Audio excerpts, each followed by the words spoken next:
es construir, junto con el generoso y entusiasta apoyo de la Suprema Corte de México, un sistema de buscadores que no va a ser el buscador tipo Google, que uno pone una palabra y encuentra en la sentencia dónde está esa palabra. Por supuesto eso estará disponible, sino los conceptos, que permite incluso a través de sinónimos, si es que no se pone el término exacto que está en la Corte, encontrar el razonamiento clave de cada sentencia para que los jueces nacionales puedan contar con esa herramienta y le den el uso que les parezca pertinente. Y esperemos que este trabajo en el que se está invirtiendo mucho tiempo, muchos recursos humanos desde hace ya más de un año y medio, pueda ser puesto ya y lanzado a la opinión y a los jueces latinoamericanos antes que termine el año, y lo vamos a hacer junto con el presidente de la Suprema Corte de México. Qué bueno, qué bueno. Entonces, vemos entonces que progresivamente la jurisprudencia de la Corte está sirviendo no solamente para el reconocimiento de las víctimas, el avance teórico jurídico de algunos determinados derechos, pero también ha contribuido a procesos de cierta forma que sin la Corte Interamericana hubieran sido posibles: investigaciones penales, apertura de museos de la memoria, acceso a documentos que antes eran reservados, ¿no? Entonces, lo que nos lleva a una de las varias preguntas que han venido: ¿cuál ha sido el rol de la Corte Interamericana, o cómo vemos el proceso de justicia transicional, ¿no? Porque en algunos países, incluyendo el nuestro, el Perú, este proceso aún no ha concluido y hay un desarrollo dogmático, hay un desarrollo de acciones judiciales y administrativas muy importantes. ¿Usted cómo ve el proceso en América Latina y cuál cree que ha sido el aporte, ¿no?, de la Corte Interamericana en estos últimos años? Mira, la Corte, no sé si ha utilizado muchas veces el concepto, yo creo que no. El concepto de justicia transicional se ha utilizado en un voto singular que contó con la mayoría del voto, un voto que preparé en el caso del Mozote de El Salvador hace algunos meses. Pero si recapitulamos sobre los componentes esenciales de la justicia transicional, que es aquella que se requiere en el tránsito de la guerra a la paz, la solución negociada, o del autoritarismo a la democracia, los tres componentes fundamentales que se han aislado, que son verdad, justicia y reparación, uno recorre los casos de graves violaciones y esos tres componentes, sin utilizar la terminología justicia transicional, está presente transversalmente desde la primera sentencia de Velázquez Rodríguez del año 88. ¿Verdad?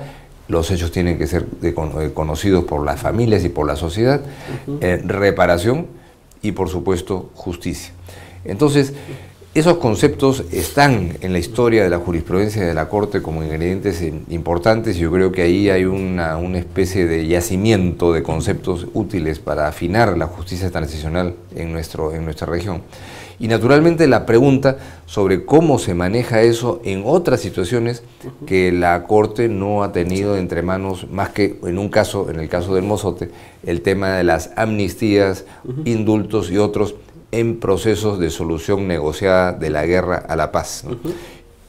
Y hay indudablemente ahí temas conceptuales, doctrinarios de enorme complejidad y, por supuesto, retos políticos y jurídicos muy importantes, dentro de los cuales el que tenemos más a la mano en el tiempo, sin duda, es el proceso de negociaciones por el conflicto interno en Colombia, que ya lleva más de 50 años, en donde estos temas están explícitamente en la agenda, se ve en los medios de comunicación qué va a pasar con los directivos de la FARC, va a haber proceso, no va a haber proceso, cómo van a ser, cómo deben de ser. Son temas sobre los cuales la Corte no tendrá nada que decir, por supuesto, porque no hay un caso al respecto, pero sí estoy seguro que los propios colombianos diseñarán algunas respuestas imaginativas y eficaces para esos retos que hoy día se les plantean, ¿no? Muy bien, estamos ya llegando al final de esta transmisión. Solamente para las personas, a los alumnos, que vamos a enviar un CD grabado de esta charla, y vamos a intentar responder ahora gran parte de las preguntas, que lo estoy agrupando en dos bloques. El primero, que es con respecto a las reparaciones. Tenemos varios representantes de víctimas que nos están asistiendo, y una de las preocupaciones que ellos ven es en el cumplimiento de las reparaciones en materia de salud, que a veces se hace un estereotipo mal estereotipo de las víctimas, del cual es solamente busca una reparación pecuniaria, cuando por lo general son personas que necesitan una atención médica casi que permanente, ¿no? Y vemos que si bien administrativamente se podría hacer lo más simple, con un costo mínimo por parte a cargo del Estado, son las más difíciles en poder cumplir. Y vemos en el Perú, en el caso Argentina, en otros países de América Central, donde estas medidas no se están cumpliendo. Esa preocupación ha llegado a la Corte. ¿Cuál podría ser el rol en los procesos de supervisión de cumplimiento de sentencias? ¿Hay alguna experiencia positiva de cumplimiento en materia de salud? Sí, es un tema muy importante, ¿no? Porque siempre cuando se habla de reparaciones, quienes no han estado en los procesos creen que es un asunto de recibir plata, ¿no? Exacto. Y realmente el tema de salud tiene que ver con multiplicidad de víctimas, de familiares, y con procesos institucionales muy complejos, porque abarcan muchas personas en diferentes partes de países que son muy amplios y muy grandes, ¿no? Entonces, a veces hay dificultades burocráticas, dificultades presupuestales, y lo que se hizo con Colombia hace un par de años fue algo muy útil, que fue agrupar de distintos casos, ¿no? Sí. En donde el componente de salud tenía asuntos importantes pendientes, y tener audiencias de supervisión estrictamente sobre el tema de salud, en la medida que las instituciones públicas que estaban involucradas en todos los casos era la misma, y los problemas administrativos, políticos eran también muy parecidos. Y eso dio algunos resultados positivos, ¿no? Porque indudablemente una de las reparaciones más importantes, cuando no se puede restitutio ad integrum, no se puede, por lo menos las secuelas que puede haber en salud fisiológica o salud psicológica. Entonces esa respuesta institucional es muy importante, y cuando se encuentra evidentemente mala intención y que no se quiere hacer, pero no lo hemos visto así en ningún caso, va a ser difícil. Pero creo que eso se puede persistir para que finalmente puedan darse plenas reparaciones en el tema de salud en todos los casos en donde hay asuntos pendientes, y los hay en varios casos, por supuesto. Muy bien. Y la última pregunta, el tiempo ya se nos está acabando, es con respecto a la relatoría de libertad de expresión. O sea, después de todo este proceso, volvemos un poco ya al primer tema, que es el proceso de reforma de la CIDH. ¿Cómo usted ve el papel de la Relatoría de Libertad de Expresión? ¿Ha salido fortalecida? ¿Usted cree que aún hay que seguir revisando, estar atento a lo que puede venirse en el futuro? Mira, yo creo que como cualquier tema en lo que puede haber distintas posiciones o intereses, es un tema sobre el cual seguirá seguramente habiendo controversia.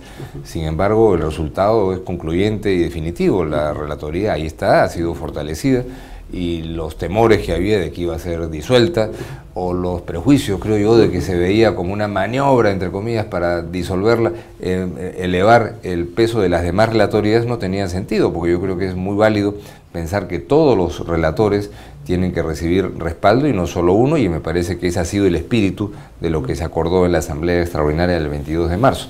Y yo creo entonces que el fortalecimiento de esa relatoría, y ojalá de todas las demás con los recursos apropiados, es algo que puede sin duda contribuir a la dinamización y fortalecimiento del sistema en su conjunto. Pues bien, muchísimas gracias, doctor Diego.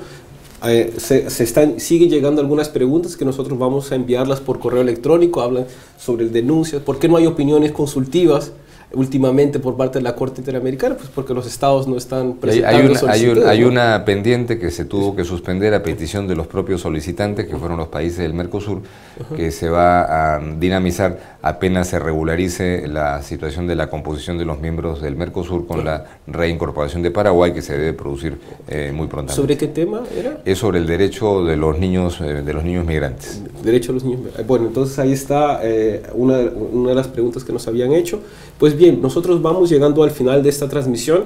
De verdad, agradecemos mucho al doctor Diego siempre por su disposición de estar acá con nosotros y conversar todo y responder todo tipo de preguntas. Entonces, nosotros solamente les avisamos que estamos en la convocatoria a los cursos de responsabilidad social empresarial y a los cursos de justicia comunitaria.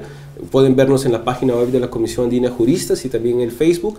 Agradecemos a Salgalú.tv nuevamente por las facilidades para esta transmisión, y también a la Fundación NES, que nos apoya en toda esta aventura, ¿no? Que es de trabajar en cursos virtuales de formación en derechos humanos, ¿no? Doctor Diego, muchísimas gracias. Muchas gracias, Salvador, y gracias a todos los que nos han seguido por este medio electrónico. Muchas gracias, será hasta una próxima oportunidad. Hasta luego.